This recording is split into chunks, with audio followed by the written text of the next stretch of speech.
Hey, what's up, everybody? So I wanted to talk a little bit about the Obamas. Yes, Michelle and Barack Obama are really getting on my nerves. I've been trying to stay chill, right? They're a former first family. I've been trying to stay chill about it, but they keep running their mouths on the craziest stuff, right?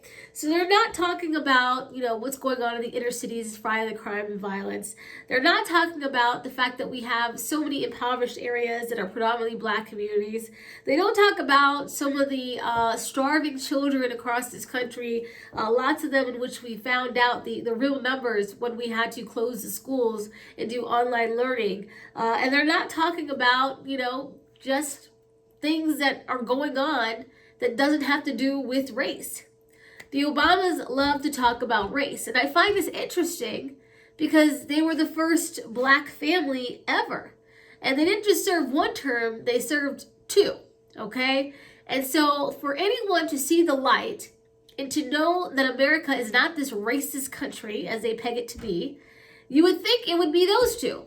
But it's those two that are constantly talking about how racist America is.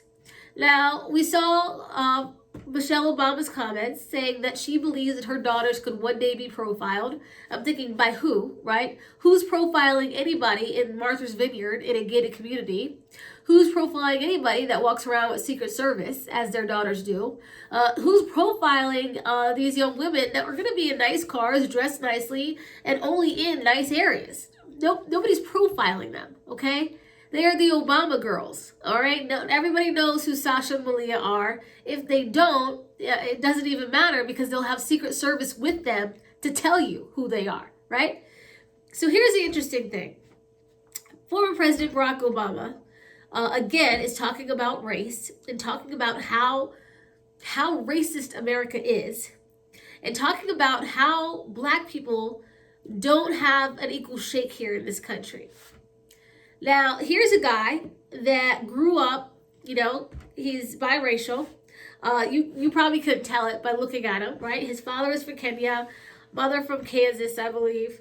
The father ended up, not taking him on to, Africa where he lives. I don't know exactly what happened. Maybe the mother just wanted to raise him, in a different country. I don't know. I don't know his personal business like that. I'm not going to call his dad a bad dad. Who knows what happens there?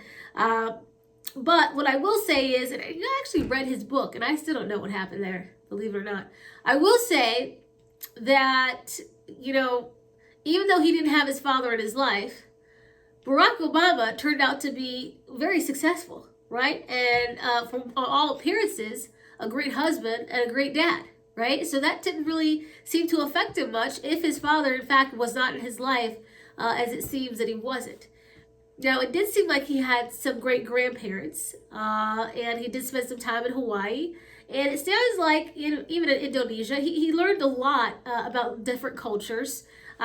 He was in the States where he went to college. Barack Obama literally lived the American dream, if you think about it, right? Great education, was able to travel, learned about so many different cultures, ended up, marrying a nice woman that is educated. They have two beautiful children, and he ended up being the president of the United States. Now, you would think that's the story they would be talking about, right?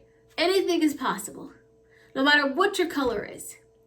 He could say, my name is Barack Hussein Obama, and I ended up being the president of the United States of America, with not a huge track record, when it comes to politics. He could say, I did it, but he doesn't. He still says that systemic racism is the reason why so many black people in this country do not get ahead.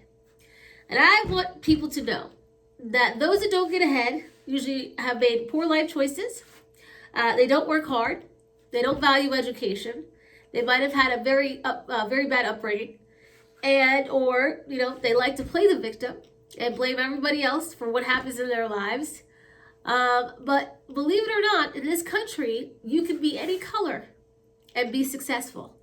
The most successful ethnic group in this country are the Nigerians, and they're black. Think about that.